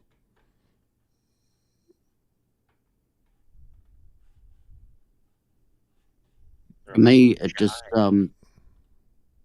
shows me or lets me know the mountain that's in front of me. So it's demotivating you. No. I'm super keen to learn all this. And it's so interesting and listening to people that actually did this. I mean, I've flown commercially. That's nothing like what we're talking about here. It's just an eye-opener. Well, and I appreciate that because, like I said, I struggled when I started with DCS. It took me years to find a place that was considered a home. Had I had this Hornet School, I'd have been very happy. And so I like to promote it and I like to motivate the people that are doing it. So I appreciate that. Yeah, I feel so lucky that I found you guys. So I would say I look at it as crawl, walk, run. And I haven't finished the school. I'm just doing the boat work now. So in my opinion, still crawl. Because I think when you're proficient with the aircraft, you're walking. So this is another piece. And I see this is great stuff. I try and get in on and get all of this stuff when I can, but it's another level. It's another stage. It comes after. So I don't spend a lot of time focusing on this, but I mean, this is the end state. This is the goal, is to get with another group of folks, like-minded folks doing something, that like-minded folks want to do, right? That's how I see it. So when we started this group, we said we wanted to do teamwork, meaning that we wanted to do things that you couldn't accomplish on your own. And we've been doing that. And Winter has created another great mission for us in a campaign that we're doing. So that's been happening because of people that help it. So I'm glad you see that. And yeah, it is an end state. My hope is it's just like, okay, once I get all these skills down, I can do something cool. That's what I hope comes from this. Yeah, and I think the biggest thing is trying to figure out, okay, when am I actually ready to make the jump? When am I ready? And I get it. You're never going to be perfect. You're going to learn a lot of these skills with these other folks that you hook up with. But I think there's a basic skill set you kind of need to get in and kind of work with the rest of the team. So I'm glad you asked that question. And I want to discuss this for just a second. Then I want to talk to our community about what they think and how we're going to apply this as a community ourselves. But we've had several people come from Hornet School, and the basic skills that I care about as someone who's running a squadron and trying to keep the train tracks ahead of a community, I need people I can rely on to fly all the admin skills. I need to know that I can, extend our mission. We can get fuel in the air. I need to know that you can get back to the boat safely and work the pattern and not cause a problem. I need to know that we can work together as a team. This stuff comes one, they say you eat the elephant one bite at a time. Roughneck, how long have you been with us now? I joined April 1. Okay. And you came straight from Hornet School, right? Yeah, there was a few weeks in between with the quest update, kind of grounded me for a minute. Right. But I know that we have, raked you through the coals of information, and I can only apologize for that so much. But did you feel prepared leaving Hornet School for at least the basics to start doing some of the things we're doing? Oh yeah, most definitely. Yeah. And I wish there was a school for all the jets so people could go learn them and then come to a squadron, because it takes a lot of time. And I know Siege, I forget too, you graduated the Hornet School, right? Yeah. Yeah. And you've only done a couple flights with us, and it's probably felt very overwhelming. Just a few, yeah. Yeah. And yeah, it's been a lot. But you still have the basic skills. So far, no one's complained, and obviously working those skills is a critical factor, right? Oh yeah. And it's 100%. funny because to answer your question, Talon, I see Siege's up-down reports. We do a report internally now where people tell me what their situational awareness was, their task saturation, and kind of what they're doing. And I see, someone who's saying, hey, I could improve in this and that. And someone saying, hey, I actually felt like I was starting to understand the situation. They both were in the same flight.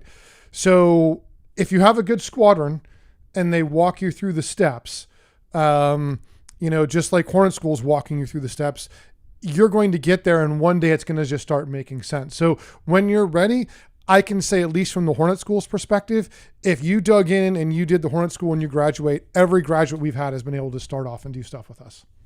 So no matter where you fly, I think you'll be ready. Perfect. And adding to that, I was going to say, it does just kind of click one day. At least that's what I've noticed. It's not really a gradual, like, oh, I'm starting to get this. It's, from my experience, it's more of like, oh shit, I can do this now. They say a thing in flight school, you're just taking a sip from a fire hose. And so you're trying to get all this in a short period of time. And then you come out of flight school thinking, I'm God's gift to aviation, I'm ready. And then you realize you only know 10% of what you need to know to do the mission. Yeah. That is so damn true, it's not even funny. And there is more than one way to do something. So part of it is just developing your own systems. What works best for you? What do you like? Establishing your system and how you work through the problems is absolutely critical. Yeah, that's true. So I've been involved in a few missions that the Hornet School's been doing, like offline type of thing. So they get together and do a few things. So you show up and, okay, so it's CAS. Okay, so I'll just join up with somebody and muddle my way through that. And the next time you join up, well, yeah, you're going to be doing this task. You know what I mean? So that, I see that as another piece to this, right? Knowing the jet, being able to fly the jet, that's a major part of it. I see that. But I see there's other pieces of the puzzle to trying to understand, okay, what's expected of me for a CAS mission? What's expected of me for, whatever. Right, so these are other pieces of the puzzle eventually.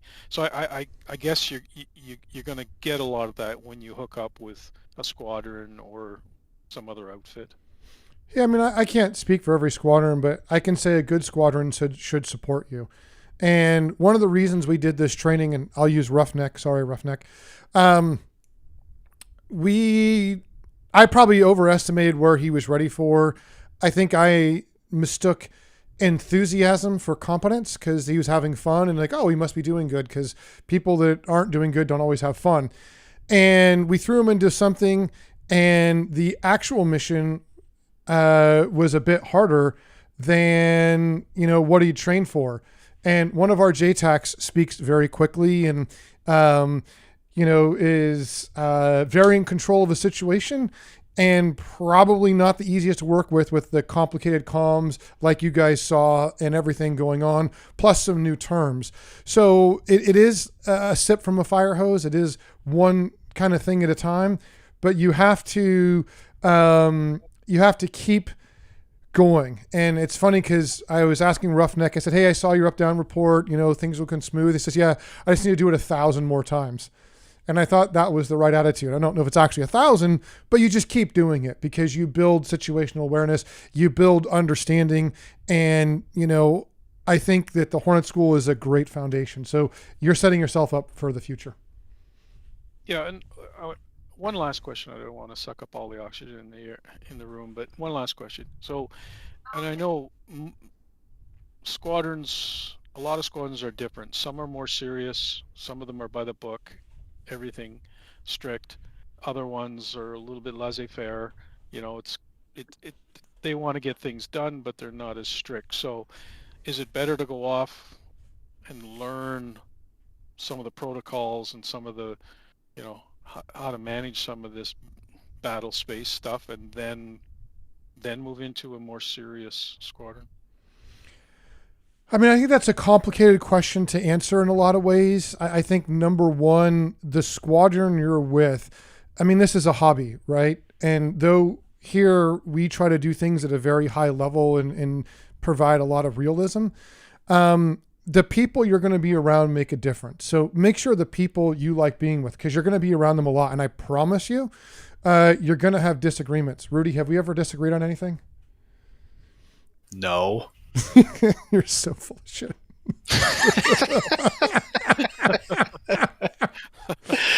Yeah, it's gonna happen. I mean, I would. The answer to your question I would offer, Talon, is like, you should do what you think you're into. Yeah. Right. Like if you think you want like a squadron that's like pretty high level in terms of tactics and comms and stuff like that, then you should go straight to doing that after Hornet School. There's no utility in going and messing around with, you know, somebody who is just, you know, I've heard the term like dad's pickup DCS squadron somewhat with respect to some places, and that's cool if that's what you're into, right? Like if you know, if you're not worried about a 48-second groove time and whatever else, like that's fine. Like if that's what you're into, go fly that.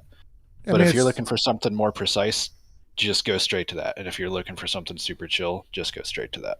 Yeah, it's your hobby, right? So do what's right for you. But I would say the exact same thing. I think you nailed it, Rudy. Go to the place that has the goal you want in mind. Don't take a sabbatical though. Just like stay on the journey, because otherwise you'll get stagnant and won't go anywhere. Yeah. So I'll say this. The people who do better, I don't think it has to, I think there's only one simple factor: consistency. The people who fly the most and apply themselves and take the, you know, lessons learned and apply them to the next flight and keep doing that over and over, you move that needle inch by inch. Awesome. Well, That's actually encouraging to hear. In Hornet School, we just did lesson 1. That was, I think, a week or so ago. I got caught up with life. I haven't done anything. I logged on last night, flew, realized I forgot absolutely everything that we learned in lesson 1. Yeah, get a ticket in. We'll get you going. It's consistency, brother. Speaking of inch by inch, I'm going to go pee. Thanks for the time. I appreciate it. For me, it's helped really much. Put some stuff in my brain in terms of calling out and everything, and I appreciate taking the time to explain it. So you guys have a great night. That was awesome. A great segue. So. Yeah. All right. So for the folks in the One Actual community, obviously we've got a lot of missions coming up, and we're going to be working together more and more. So I'm hoping that this will help us be able to do the teamwork. You know, the mission set on the Egypt map is going to require us to correlate targets. Some of these, you know, different factions or whatever have similar vehicles. They may be in close proximity. So we're going to need to have eyes on the ground helping us see what we can't see from above. And we can do the same. Hey, you're maneuvering what's over that next 2 ridge lines that your helicopters can't see over. So, and then being able to talk about those things in real time. I know that we'll be doing more practice towards the future, but I'd like some feedback from the community. Do you guys feel like this is helpful? Do you think there's something else we should add to this? I think this is definitely helpful. At least for community here, like we could get more into it, especially with laser, you know, laser and IR designator correlations will help out, and the brevity cons for that. Absolutely, and doing a laser search or a laser handoff, I think was another thing we'll practice. I wanted to just focus on these core skills for this one. Yeah, I'd say more information is not necessarily better. So this is a good volume of information for one go. Okay. Any other comments? Nope. Okay. Did you guys like the training style of how this went, where I was trying to make it interactive and show it from different perspectives and highlight the things in the text? Did that work for you guys, do you think? I think at the squadron level, I think you could almost do more of the talk-on examples with just a map like that. I actually think that is potentially quite helpful. So some chair flying where we just sit down and talk about a map. And I think so. That was actually a really good idea. I mean, I think Barundus is right. It's kind of from the perspective of no one on a certain level. Yeah. But like it's still useful just to get used to like, okay, like try to pick out something that's reliable and identifying and describe it. Yeah, for sure. For sure. You know, with that, I appreciate people being here. I asked because I want to make, some more training documents. I want to make them the best quality. I haven't really made a lot of stuff like this, so I'm trying to incorporate what I can do and the best way to teach it. So if there's some feedback, I would love it. Other than that, unless there's more questions, I think that covers what I wanted to talk about today. Thanks a bunch, Callie. Yeah, thanks for Callie. inviting the Hornet School crew. Yeah, I appreciate you doing this, buddy. Yep. Yeah, no worries. Again, those links are in the description. Thanks for watching. I'll be streaming tomorrow night. Some of us actually doing this in the jet from Hornets, and thanks for watching.